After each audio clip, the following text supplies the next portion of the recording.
देखती आंखों, सुनते कानों और धड़कते दिलों, आप सबको हमारी तरफ से अस्सलाम वालेकुम और ईद मुबारक।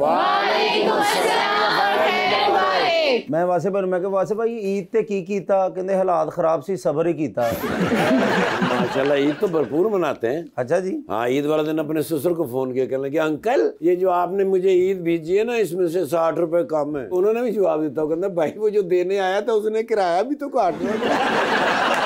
लेकिन इधर तो देखिए रुबानियां माशाल्लाह माशाल्लाह कैसी ईद गुजरी। मेरी ईद तो बहुत अच्छी गुजरी, आपकी कैसी गुजरी? झूठ बोलता है, शर्म नहीं आती।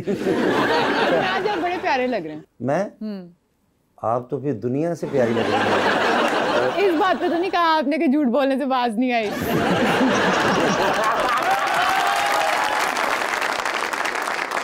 लीजिए बुलाते अपने आज के पहले मेहमान को। एक्टर हैं, राइटर हैं, डायरेक्टर हैं, होस्ट हैं और अभी रिसेंटली उन्होंने थिएटर के अंदर बड़ा ही कमाल काम किया है, जनाब यासिर हुसैन।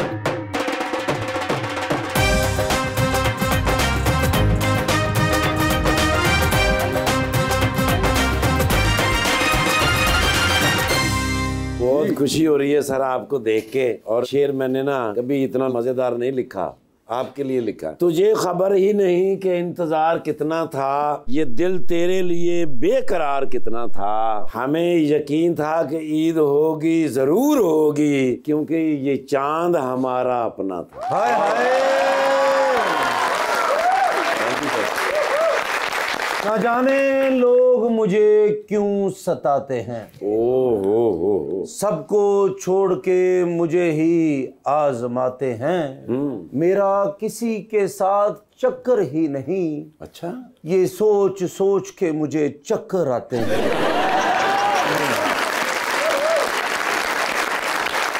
यासिर साहब क्या हाल है आपके? सर फर्स्ट क्लास, आप बताएं। जबरदस्त। आपने ये जो शेव की हुई है, जी सर, बड़ी आपने कोई छिले हुए आलू वाली शक्ल निकाली है। मैं जब भी थिएटर करता हूँ मुझे शेव करनी पड़ती है।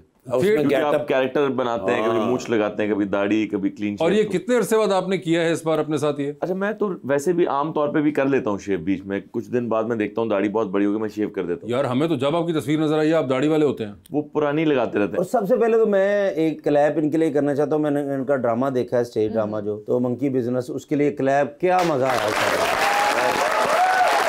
ये।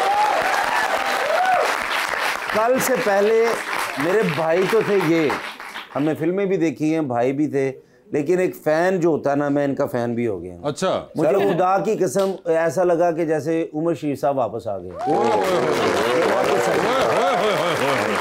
ये यासिर भाई। यासिर साहब ये सर हम इन लोगों के फैन हैं, हम आपके फैन हैं। नहीं इन्होंने जो आखिरी बात कर दी है ना, ये बहुत हैवी कर दिया इन्होंने काम। बहुत ज्यादा हैवी। सर वो ईद से पहले ईद थी। बहुत शुक्रिया। मगर यार साहब बड़ी जबरदस्त पजीराई मिली। 2 शहर आप फतह कर चुके हुए हैं और तीसरे की जानिब आप रवां दवा हैं। जी, इस्लामाबाद जा रहे हैं 10 से 20। वैसे आपने एंटिसिपेट किया था कभी कि इतनी जबरदस्त एप्रिसिएशन मिलेगी आपको? अच्छा, मैंने थिएटर जब भी किया है, अनवर साहब का प्ले होता है जब भी, तो उसमें पिछले 10 साल से बड़ी हमें बहुत पजीराई मिली है। एग्जैक्टली। मगर अनवर साहब के प्ले पे बिल्कुल मैंने कभी ये नहीं सोचा था कि मैं ड्रामा लिखूंगा और डायरेक्ट करूंगा तो उस पर इतनी पजीराई मिलेगी। क्योंकि आपको जाहिर है मुझे फिल्म में आपके स्क्रिप्ट पे बहुत कॉन्फिडेंस है, मुझे थिएटर में अनवर साहब के स्क्रिप्ट पे बहुत कॉन्फिडेंस है, मगर अपने स्क्रिप्ट पे बहुत मुश्किल से आता है कॉन्फिडेंस। और ये आपने पहली बार लिखा था खुद? थिएटर मैंने पहले भी बहुत लिखा है, बने हैं वो, लेकिन खुद लिख के खुद डायरेक्ट पहली दफा किया। अच्छा। हाँ जी, थिएटर मैंने डायरेक्ट कभी नहीं किया। यासिर ख्याल कैसे आया था ये? 1 साल पहले मैंने एक प्ले किया था कराची में, वो किसी और की प्रोडक्शन और डायरेक्शन थी, बट मैंने उसमें एक्टिंग की थी। वो नए स्टूडेंट्स थे, तो वो हमने किया था प्ले, तो वो काफ़ी अच्छा रिस्पांस आया था कराची। तो मैंने उन लोगों से कहा था कि इसे लाहौर इस्लामाबाद लेके चलो, लेकिन वो उनकी अपनी कोई आपस के मसाइल थे, वो नहीं लेके चल सके। तो इस साल फिर मेरा भांजा है सजील, उसने मुझे कहा कि यार आसमां करते हैं कुछ एक प्ले और। तो मैंने फिर लिखा, मैं वो पैराडाइज की शूट चल रही थी, उसी शूट के दौरान हमने लिखा और उसके बाद उसी के दौरान हमने रिहर्स कर लिया। तो पैराडाइज में जो एक्टर्स काम कर रहे थे उन्हीं को मैं इसमें ले आया, जो जरा कमर्शियली बहुत ज्यादा हिट एक्टर नहीं थे। ये नाम कहाँ से आपको आया? मंकी बिजनेस, पता नहीं क्या चक्कर है, मैं कोई भी चीज लिखता हूँ तो उसका नाम जो है वो मेरे जहन में इंग्लिश ही आता है। और एक अजीब मसला है, लेकिन ये अजीब कॉम्प्लेक्स है। नहीं, मगर ये कोई नाम इसका कोई मतलब था खास? नहीं, मंकी बिजनेस होता है ना कोई भी ऐसा शेडी सा काम जो कोई इंसान करे। अच्छा। तो वो मैं इसमें जो एक कैरेक्टर बना हुआ है वो फ्रॉड कर रहा है बेसिकली एक इदारे के साथ। तो उसकी इंक्वायरी खुल जाती है और फिर वो कॉमेडी ऑफ एरर्स है। तो इसलिए मैंने उसका नाम मंकी बिजनेस रखा। रिस्पांस तो आप लोगों को बहुत अच्छा मिल रहा है, लेकिन क्या आप लोग प्रिपेयर करते हैं पहली परफॉर्मेंस से पहले कि आप लोगों को रिस्पांस बुरा मिलेगा? मैं तो हमेशा होता हूँ जी। मैं इस प्ले में भी, मेरी अगर बाकी कास्ट से पूछें तो मैं पहले दिन मुझे बस ये था कि यार ये लोग कहेंगे यार इतना हमने वेट किया और ये बना के दिया आपने, लेकिन वो जब रिस्पांस आया तो हम खुद हैरान हो गए कि ये लोगों को इतना पसंद क्यों आ रहा है। क्योंकि मैं सच बताऊं तो हम जो इनका प्ले देखते हैं, या अभी जो इस शो में आने से पहले मैं वहाँ माइक लगवा रहा था और आप लोग बातें कर रहे थे ऑडियंस, तो हम हंस हंस के हमने पेट पकड़ा हुआ था। तो हमारा तो सेंस ऑफ ह्यूमर, हमें जो पसंद है वो ये सेंस ऑफ ह्यूमर है। तो आप लोगों को अगर हमारा सेंस ऑफ ह्यूमर पसंद आ रहा है तो इसका मतलब है कि दुनिया में बहुत किस्म के सेंस ऑफ ह्यूमर है और सबका अलग अलग स्टाइल होता है और लोग पसंद करते हैं उसको। और यासर भाई सच्ची बात करनी चाहिए, क्योंकि आपने हमारा काम देखा, आपने एंजॉय किया, हमने आपका देखा बहुत। असी कभी वासे भाई की तारीफ की थी तरना आप फिर एक दफा फिर जवानी फिर नहीं आनी देखे। नहीं, ये सिर्फ लोड वेडिंग ही देख।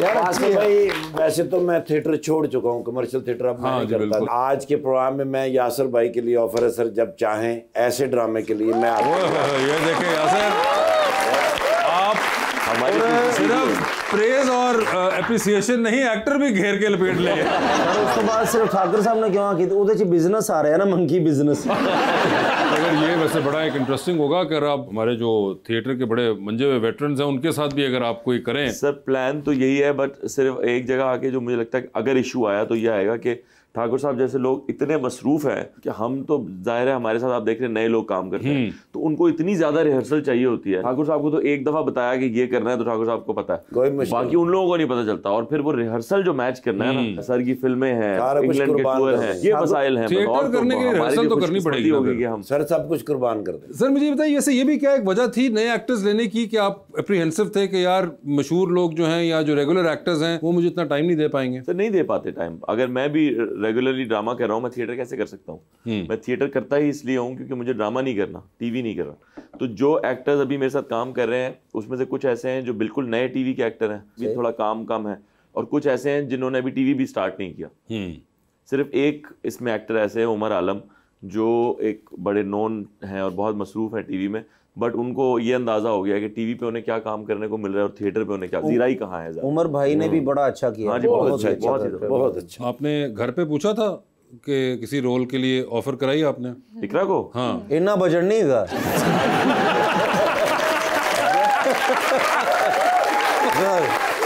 सही सर वो तो क्या ये वजह थी या आपने एक तो ये वजह थी, दूसरा इकरा ने बिल्कुल अभी काम बहुत कम किया हुआ है। उसने अभी वो पैराडाइज भी किया है, तो मेरे साथ इसलिए किया क्योंकि वो घरेलू सा माहौल था और बहुत कम दिन की शूट थी। अगर वो जैसे हमारे यहाँ ड्रामे चलते हैं वो 8-8 महीने 10-10 महीने चल रहे हैं, तो वो फिर नहीं कर पा रही उस तरह से ड्रामा, क्योंकि वो कबीर को बहुत ज्यादा टाइम दे रही है और एक किसी ने घर पे भी तो टाइम देना था ना, जब आप तो अब निकल पड़े हैं थिएटर करके, तो मुश्किल कौन रहेगा भाई ट्रैवल करना। हाँ, तो वो फिर इकरा ने लाहौर में ज्वाइन किया मुझे। अच्छा, और वो इस्लामाबाद में भी आएगी, ज्वाइन करेगी, क्योंकि कबीर की छुट्टियां थी गर्मियों की, तो वो हो गया। वो हो गया था, लेकिन इस वजह से आपने नहीं किया था? नहीं, इस वजह से नहीं किया। वैसे आपको चाहिए कभी उनके साथ भी ट्राई करें थिएटर में एक्टिंग करना, आई एम श्योर कि वो आपको बहुत पछाड़ेंगी उसके अंदर। नहीं बिल्कुल, मैं तो चाहता हूँ ऐसे एक्टर्स हो जो पछाड़े मुझे। हाँ। वो हो, आप वो वाले रखते नहीं है। लेकिन उसमें यासर भाई यूसरा ने भी बड़ा एक बेहतरीन, यूसरा ने बहुत जबरदस्त उसमें सर बड़े ही जबरदस्त। यूसरा बैठी थी ना, मसलन कोई भी उनका डायलॉग नहीं है, लेकिन वो उनका फेस, ये हर बात पे इन्वॉल्वमेंट, ये वो। वैसे भी आपकी नजर ज्यादा होती है लड़कियों के फेस पे, मैंने देखा। 6 लड़के थे उसमें, हाँ। याद उन्हें यूसरा है, लेकिन फैन में किसका हुआ? एकदम ही तुसी दिलो उतरे जाए गल कर। सच हमेशा कड़वा होता है कैसर साहब, बात उन्होंने सही की, ऑल्दो उन्होंने भी बहुत से रूप धारे, लेकिन आपने उनका जिक्र ना किया। महविश हयात के गाने पे डांस किया मैंने उसमें। आपका ये जो ड्रामा है कराची में, महविश हयात ने देखा? जी बिल्कुल देखा महविश ने, लेकिन उस वक्त हम किसी और गाने पे परफॉर्म कर रहे थे। अच्छा, क्या जो देखना है तो उसके गाने पे नहीं करते? देखिए, प्री जंग और पोस्ट जंग चीजें ठीक, ओके, समझ आ गई मुझे।